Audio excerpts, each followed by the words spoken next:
everyone. So you leave a ton of comments being like, you suck at golf, don't try to play anymore, do something different. And you know what? You're right. So that's what we're doing today. A day in life thanks to the PGA of Australia. We're gonna be doing a ton of really cool, fun things. And since I am now a working gal, I have my own name tag that they gave me. And fun fact, I've never had a real job. I went from playing golf professionally to media work, which I don't really consider a real job because it's too much fun, but I'm ready to go. So I'm with Corey, the superintendent here, and people don't realize how much goes into making the golf courses perfect. And I'm excited to learn more about it. So we're going to cut a hole today. What is the first thing that we need to look for? The first thing we take into mind is the weather. We don't want to put it somewhere where it's going to be too wet, too dry, and particularly wind is a big factor. We don't want the ball to blow off the green. Yeah. So, yeah. I've had a couple tournaments like that where they put it on the side of the slope and it's just rolling back and forth the entire time. Yeah, yeah. We'll still get a few wrong. Members will tell us when we're wrong, though. Yeah, I'm sure they will. Good, yeah. And besides cutting the hole, what are some other things that you look for in the golf course to make it the best it can be? We always monitor the turf every day. We look for disease, pests, weeds, whatnot. Yeah. Well, I'm excited. Let's go cut a hole. Cool. So today we've got pretty good weather, so we can put it wherever we want. It's not too windy, not too hot, not too cold. So we usually look for a spot that's free from old plugs. Okay. And not too many pitch marks around. So there's a pretty good spot here where there's no plugs. Right here? Absolutely perfect. Ah, off to a great start. Right. So what are your tools? Because there's a lot going on here. Yeah, this is a plate that we put down to protect it so the hole won't raise up. Okay. And we don't have any footprints around the hole when we cut the new hole. Okay. So this is our hole changer. So we'll position this in the middle of that. Okay. We have a little spirit level here to make sure we get it in level as we go down. Okay. Because we don't want to have crooked flag sticks. Okay. So we just put a bit of effort on it. Is there a certain technique to it? Very much so. So what do you do? I'm pushing it in. You need a lot of strength. I'm trying to get it in there. Shove it in. So we get it all the way home there. It took a bit of effort there. Okay. Maybe a little breathing here for a second. And we lift it up a little bit, and we get suction, so the plug sometimes won't come out. So we just stick this in down the side here to the bottom of the plug. Got it. We create a little airway there. Then we just bring it up, twisting it slowly as we bring it up. So force on the way in, finesse on the way out. Finesse on the way out, yes. Okay, so now what do we do? Now we've got the old plug, so we take our little toolbox down to where the hole is. Okay. And we've got to pull this out. You can help with this bit. This is the easy bit. This is the easy bit. You don't trust me yet with the forcefulness of putting the hole in. I don't know that. Yeah, she's pretty firm to get it in there. All right. So we get this one. We go down the middle of the hole. Okay. Put our feet close to each side so we don't raise it up. Then you just pull it up. Okay. Wait, where did it go? So it just hooks into the bottom. Yeah, you go across and now just pull straight up. Oh my God! There we go. I did it! That does take some effort too. And that was coming out, not going in. So we got a little bit of debris in there from the old hole. So we just remove that. Okay. Put that there. If everything goes to plan, that's going to be low. I can see that already. So what just happened there? So that was going to be a low plug. So we took what's a low plug? So when it doesn't sit flush when it's finished. Okay. So why does it have to sit flush so it's level? Yeah, otherwise a ball will bump and go over it and it won't roll smooth. Got it. So let me just pull this lever up. Oh wow. Just finesse this a bit. Look at that. There we go. So as a superintendent, does it bother you endlessly when people don't fix their ball marks? That's a big frustration. Yeah. That and not raking their bunkers are probably the two biggest frustrations we have. What's the biggest tip for fixing your ball marks? Is there because I've heard it multiple ways that you should go around the entire way, or you go under and you pull it up. No, the direction the balls come in at, you want to start there and pull that forward. Okay. Yeah, and then try and pull it all in. Okay. Yeah. So if you start the other way, you just pull up dirt from the middle. Awesome. So now we've cut the old hole. cut the new hole, so we've got to put the cup in it because we've just pulled that out of the old hole. Fits perfectly. Just a bit of force on that. And just twist it as we take it out so we don't raise the hole back up. Wow. And it should sit in nice and straight. What if it's crooked? Do you have to redo the whole thing? Yeah, if it's really bad, yeah. Does that ever Correct. happen? Constantly. Yeah. Really? Yeah, we have a lot of apprentices here, so that happens a fair bit. Do you just see them like trying to push it in? Yeah, and try correct. Yeah, yeah, and it can happen a lot. Yeah, and when the ferrules get worn out, the bottom of the flaggy gets worn out, that'll affect it too. Awesome. So we cut the hole. He did most of the work. It's much more difficult than I thought it was going to be. And I got so many questions about what is a stimp meter and green speed. So we're going to talk about that next. So this is a stimp meter. What exactly does it do? A stimp meter originally came about to measure green consistency, but now it measures green speed because golfers are all obsessed with the speed of the green. Yeah. So we'll actually show you how they work and what the numbers all mean. So what do you try to shoot for with the speed of the greens here? So here at Sandhurst, we aim around 11 feet. 11 feet. Yeah. Okay. Yeah, for major events, we'll get up to 12, 13 feet, but day in, day out, 11 feet, we're happy with. I feel like sometimes when they're too fast that people just struggle and it slows up pace of play. Correct. So do you have to, was there some trial and error of being like, let's do 10, let's do 12, and then 11 was the sweet spot? Originally 10 was, we were really happy with 10, Yeah. and then the members wanted more speed, so then we're up to 11, and then, yeah, it gets quicker and quicker every year. Is it hard to manage the expectations of the members with knowing what might be best for the golf course?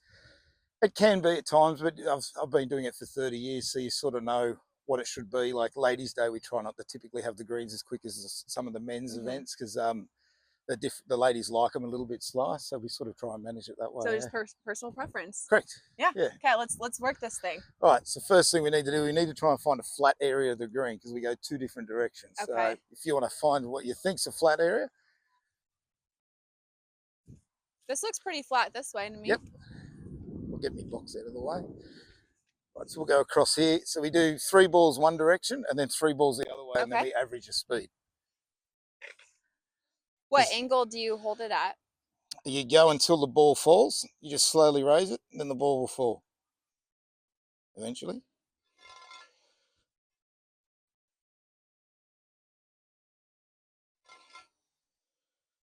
Will you change the green speed depending on weather conditions if you know it's going to be really windy or rainy? Definitely.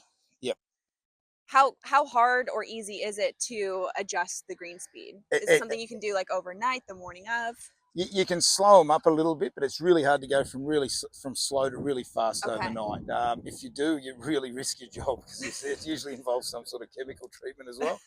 But to slow it up, we can not cut, we can put extra water or something like that. So for the majors, when course conditions have to be a bit more tricky, and people at home and players talk about managing the golf course, that's really hard to do then, to keep those championship conditions for such a long time. Correct, yeah. You need a lot of manpower to keep them hard and dry and fast all the time. What do you have to do to create that type of condition? So we rely not as much on the sprinklers and use a lot more hand watering, just localised dry spots so that we let the greens really dry out and get as firm as we can.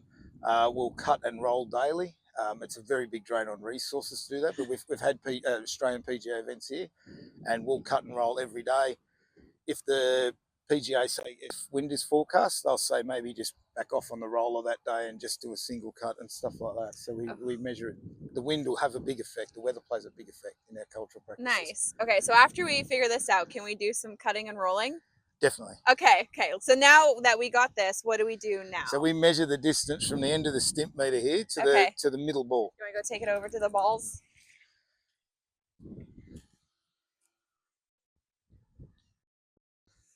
So that's 11 feet, 2 inches. So that's perfect. Perfect. Exactly what you want. Exactly what we wanted. That's amazing. It's almost like we know what we're doing. Yeah. And then you said you do it from the other side as well, just to make sure that it's the same. Yeah. Okay, well, I'm excited to now cut and roll some greens. Excellent. So this looks like some heavy machinery that you're working with. What is this thing? This is a greens roller. So this helps with ball speed and to smooth our surface out. Okay, so what is it? So it just rolls? Exactly what it is. You roll a green with it. Okay, I like it. Yeah. How does it work? You have a switch up here that changes directions. You go left or right just by a toggle switch, and that's the gas. I want to see you do it. I need Right. to see this in action. So we want to go that way first, Yeah. and it's electric. It's like so much fun. So how often do you roll the greens? About 5 days a week. 5 days a Yeah. week. Always in the morning? Yes. Okay. Yeah. Can I try it? Absolutely. So just. I feel like I need like a helmet or something. No, for this. no, you can't roll it here. There's no bunkers in play. So we'll be Has right. anyone rolled it into Yes. What? Yes. Yes. What? How? Not concentrating. Okay, so Just go too far. you just keep going and then it just rolls down? So yeah, if you don't take your foot off the gas at the end, you'll eventually find a bunker. Okay, so what's this thing for? That's the steering wheel. And you just so go? slowly squeeze it. Yep, just like a car. Oh, hold on, sorry. Now you're right.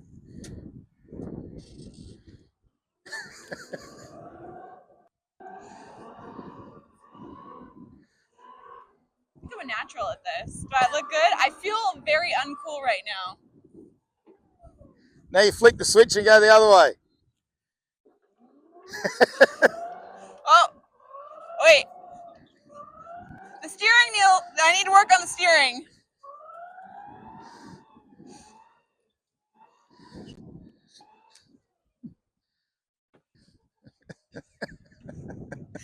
So what is your favorite part? What do you get to do? Probably changing holes. I like setting up the course make it challenging. Yeah, it's probably my most favorite bit. Yeah. So when you're looking again at the holes, do you try to make some easier, some hard? Like how do you decide on what the pin locations are going to be? Definitely depends on the event. If it's a club championships or something, or if it's just a single Stableford, whatever the event will determine the holes as well as the weather, of course. And if I'm in a bad mood some mornings, it's sometimes set up a little bit harder too. So it is true. It is true. Yeah. We always say that. Like the Super was in a really bad mood this morning. Yeah. So how do we get you in a good mood? How do I, if I'm going to play here, how do I get you on my side? Carlton Draft's always a good winner. That always helps. Yeah. Well, thank you so much. No you do so much to make the golf course in perfect shape, and I know that you probably don't get enough credit and enough thank yous, but we're all thanking you. Everyone watching this is thanking you, and we appreciate all your hard work. Excellent. Thank you very much. Thank you. Pleasure.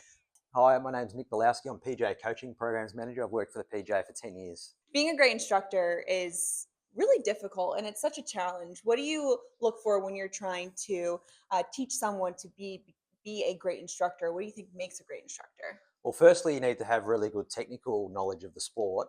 And then from there, you need to understand things like motor learning and practice and just being able to get the best out of your students. So it's funny, I got in a bit of a Twitter fight, which is probably unsurprising to anyone, but we were talking about instructors, and I said that it's really important to be a great player, and you don't have to play on tour, but you have to understand what your body is doing, and you have to know how to hit different shots. And you would agree with that being a good player does help you be a better instructor. Absolutely. I think as a player, if you've been through that process of improvement yourself, that really helps put you in a position where you can help your own students. When you get a new student, what's the process like, and how do you set up like their goals or where just to manage their expectations? Because I think as soon as they're like, I get a lesson, I'm gonna be Tiger Woods, and that's not really the case.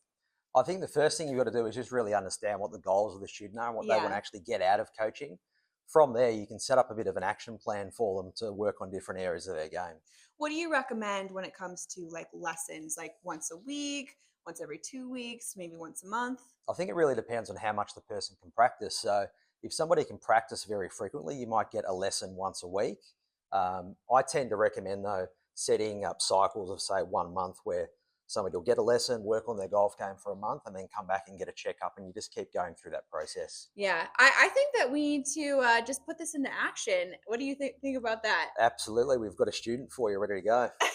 Let's do it. All right, hey, I'm Paige. Hi, Paige, Mark. Nice to meet you. Likewise. So have you guys been working together for a while? We have. Mark's been with us for about 6 weeks now. He's one of our newest students, but he's making some good progress. But we've just got a couple of things that we want to work on. We want to get your opinion on a few things and just see if we can keep improving him. Awesome. So, Mark, what were some of your goals? Like, what's your handicap? What do you want to get to, or what do you want to try to achieve with lessons?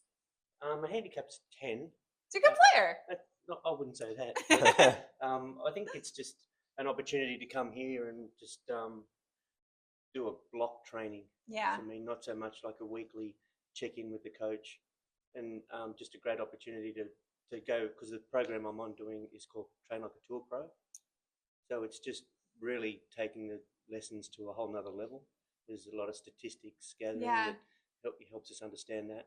And I think these guys will give me some drills and tips to put in place when I go home. You want to So work to on continue so work. you can know what you're working on. Absolutely. I think that's so difficult too. Yeah. Is just like teaching people how to practice and how to get Yeah. better, which is so incredibly important.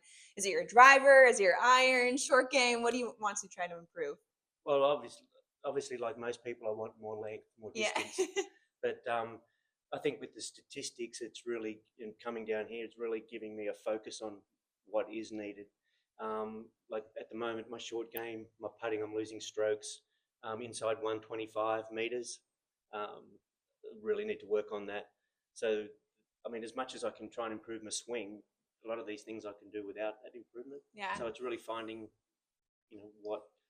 what areas are really need improving. So it is really statistic based that you try to really get a specific plan for each student, because I do this all the time with shot scope, and I grab all of my data, and it is shocking because you're like, oh, I'm bad with my irons. It's like, well, you're bad with your irons because you're missing fairways, and people don't actually know what they need to work on. So how long does it take to get all of the stats that you need? We always try and get about 5 rounds as a starting point, but golfers get very emotional. So keeping stats for us is a great way for someone like Mark. We don't want Mark to come in and say, I've been playing so badly, my driving's not very good, my irons aren't very good, the whole game is poor. Yeah. Whereas stats, we can objectively look at somebody's game and come up with a plan for improvement. Yeah, I love that. Okay, so let's do a lesson.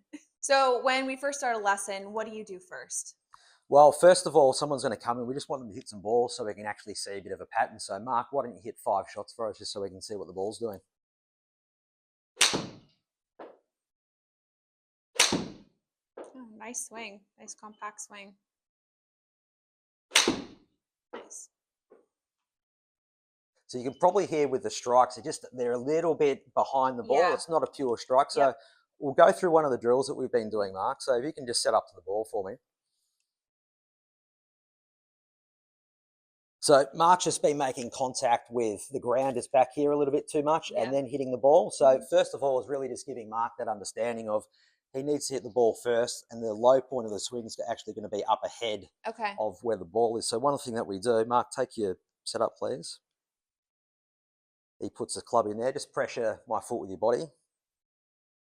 There we go. So that's getting him in a really nice impact feel. Yep. Club into the ground.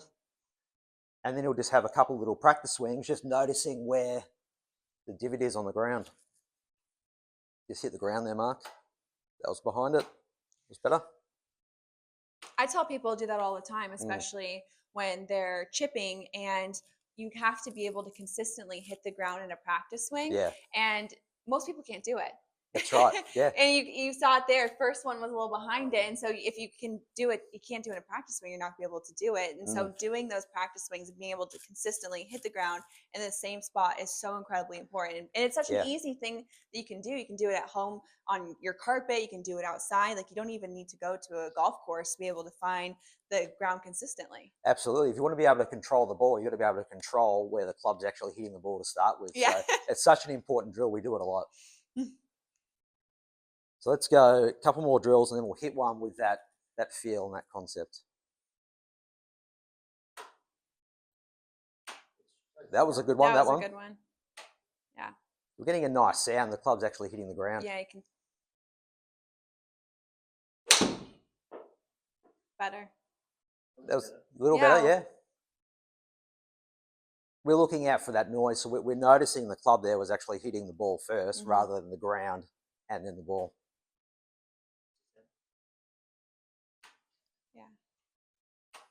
Yep. Yeah. Very nice. One thing I noticed that you do is, because I do this as well, is when you get to the tops, your hips fire quickly and you get a little out of sync, and that's when I know that you hit it a little behind it. So one of my favorite drills that I like to do is to get everything synced up is the flamingo drill. So you put your right leg behind and all of the weight is on your left and you just hit half shots. Just like that. Yep. That is my all-time favorite drill. Helps with impact. It helps with syncing everything up and just feeling connected. I want to see you try Let's it. see it. I'm looking forward to seeing this. Yeah. So just like that. Yep, just like that. And again, all the weight's kind of forward. And you want to have your leg just a little bit closer. Let's do it like right like that. You can see the challenges of that. Yeah, do you see it already? Because if you lean back, you're gonna fall off balance, and it's a nice easy swing, not a full swing, just a nice half swing. Yep. Yeah. Did you hear the impact? Did you hear that? Great contact, wasn't it? Yeah, great contact, and it's because everything was synced up together. Nice straight shot. And so that's something that I always warm up with and I do first because again, it just makes everything feel connected. And if I know I can do this and hit good solid shots, then I can do that for my full swing as well. So I like to do a couple drills together. I do that one first, then I do the stop at the top drill. And then the second one I do, because I have trouble with my takeaway, is I just put a ball right behind the club base and I just push it away because that really helps me stay together and centered. So you do, like I like to put a couple drills together. So, because you're right, because if you're doing this drill, then what do you do when you're here? So then you take the next iteration of it and then you put that together and then you have two really great drills to kind of sync your swing together. Excellent. Yeah. You want to see those in action, those drills? Yeah, I would love to see that. So the stop at the top drill is really, it's challenging and it's hard. And Tiger even said that it's one of the most challenging drills that he does, but he would do this constantly all the time to feel like he was in sync. So you go to the top, stop, and you just want to stop at the top. You don't want to pump it down. Yeah. You just want to go up here and then just let the club head fall and do the work. Yep. You could even have like a 1 or a 2 count at the top of the backswing, Mark. You're just feeling like everything's getting to the top of the swing together. Pause, and then you can go.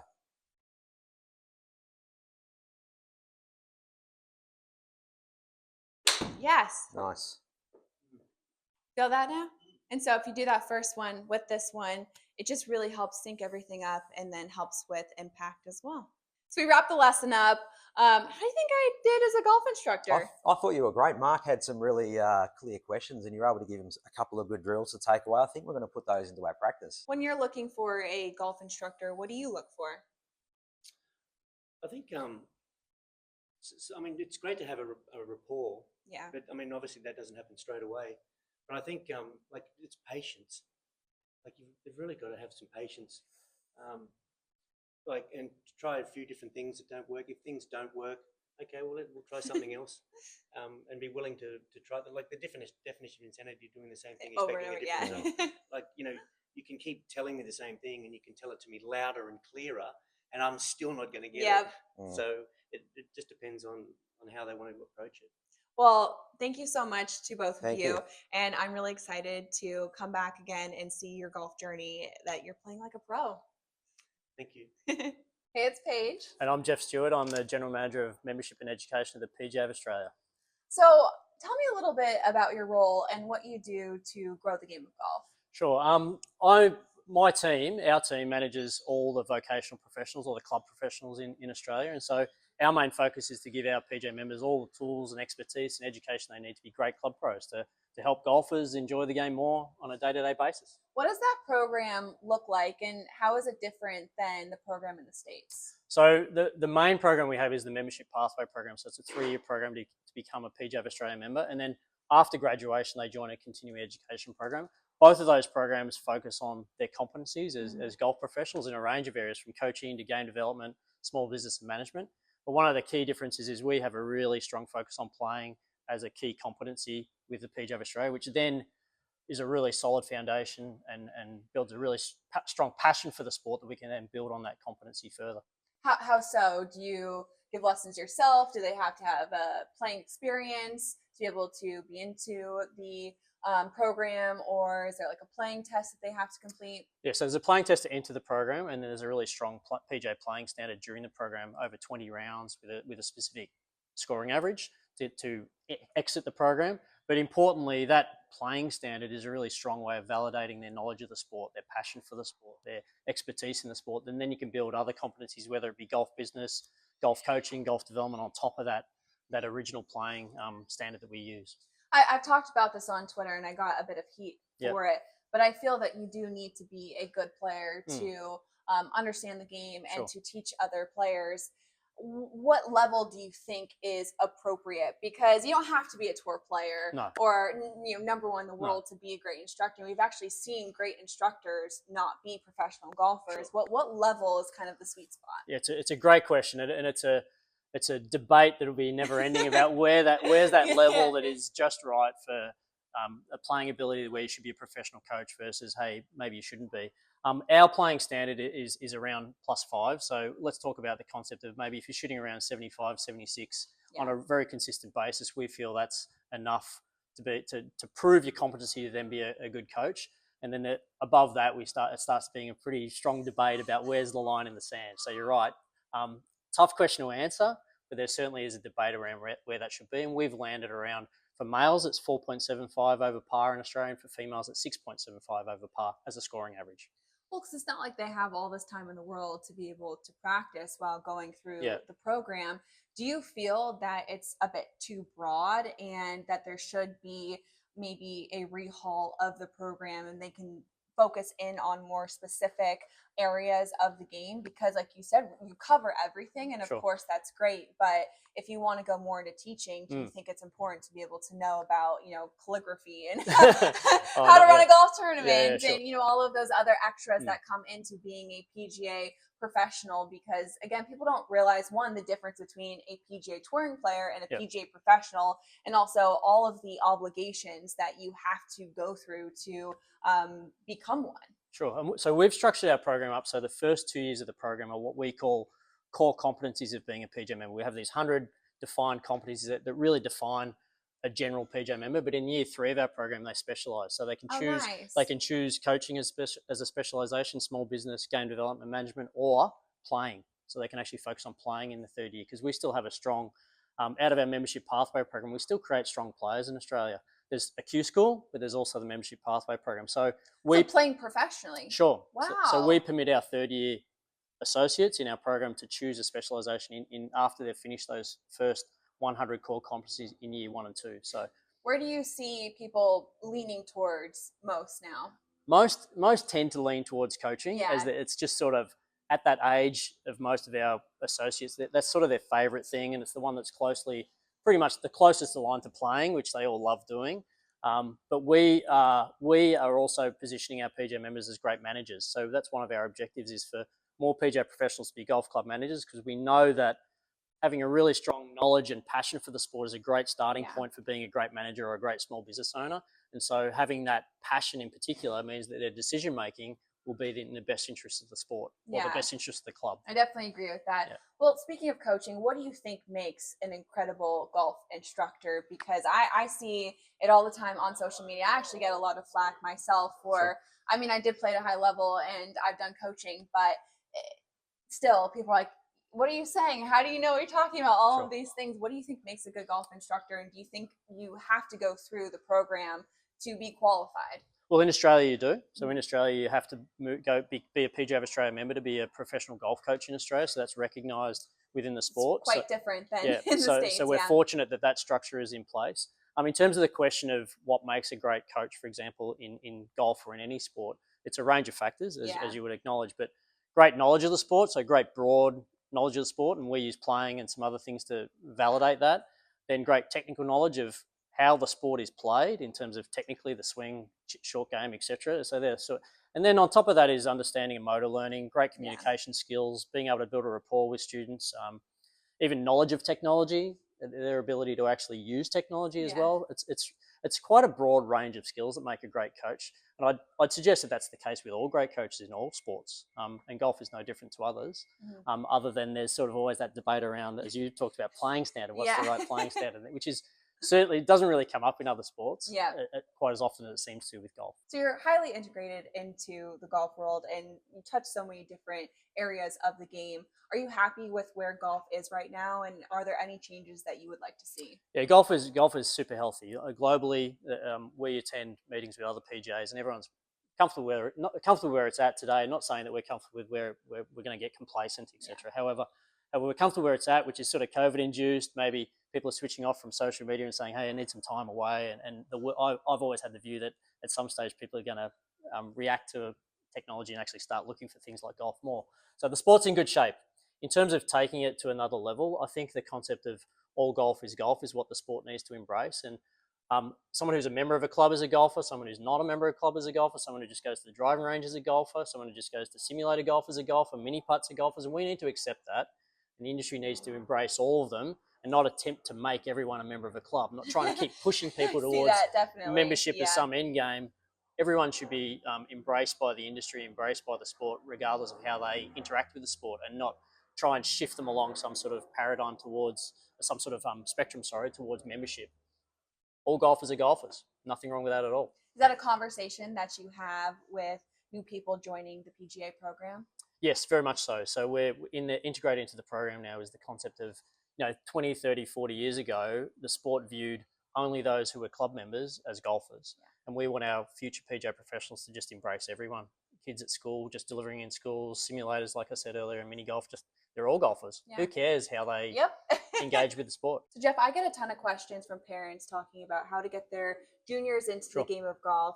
What are some tips and advice that you have for them? I'll go back to something really basic. I think making sport fun is the absolute key.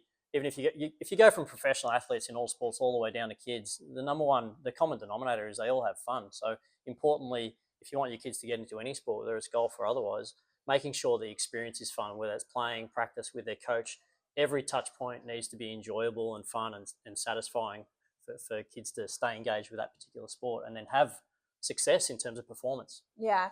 I mean, it's easy to just get them in there, but if they want to play at a high level, what do you do next? Because I know you guys have a really strong junior golf program. Is there anything that they can take away from the success that you guys have seen? Well, quality coaching is a strong determinant of success. And so for parents to find a really high quality coach, and I mean, there's plenty in Australia, there's plenty all around the world, but finding someone who has a rapport with your kid, who has great technical knowledge of the sport, who has the kid's best interests in heart, they're an athlete-centered coach rather than it all being about them. It's about the athlete or about the kid. I think they're the most important, simple factors anyway. Mm-hmm. Is there one thing that you've seen that can motivate them or make it a little bit more fun? Because I know it can be difficult to go out and practice for 5-6 hours a day, but that's just what you have to do now to be a highly ranked junior golfer, to get a scholarship, to play professionally. What's like a fun game or something that you've seen that can motivate the kids? Yeah, well, you touched on it in terms of games-based learning, where the actual practice is really games-focused is really key to keep everyone involved. But that goes for adults as well, games-based learning. And I think from my perspective anyway, in my experience, really, a lot of on-course work is really important. So playing the sport more. One of the trends we don't want to see with this sport is golf in terms of practicing, just moving to the driving range. It's just not how you play the sport. You don't necessarily practice other sports in some sort of artificial environment. So the more that you can make their practice, if it's on the range, games-based, because you need to be on the range because it's more efficient than playing rounds of golf. But integrating as much on-course work as possible, I think, is really, really important. So important. I think that's the biggest thing that I saw when I was playing junior golf and college golf. I just didn't play enough, and if I could do it all over again, that's the one thing that I would do is get on the golf course, play under pressure, play those fun games, simulate what you're actually going to do in tournaments. So thank you so much, and get your kids out there. I want to thank the PGA of Australia for taking me through just a small portion of everything that goes into your amazing golf experience, from the superintendents to the golf instruction and to the hospitality and those beers. Make sure to give them great tips. We'll leave it to them. And all of your thanks, because they work so incredibly hard for you every single day. Thanks for watching.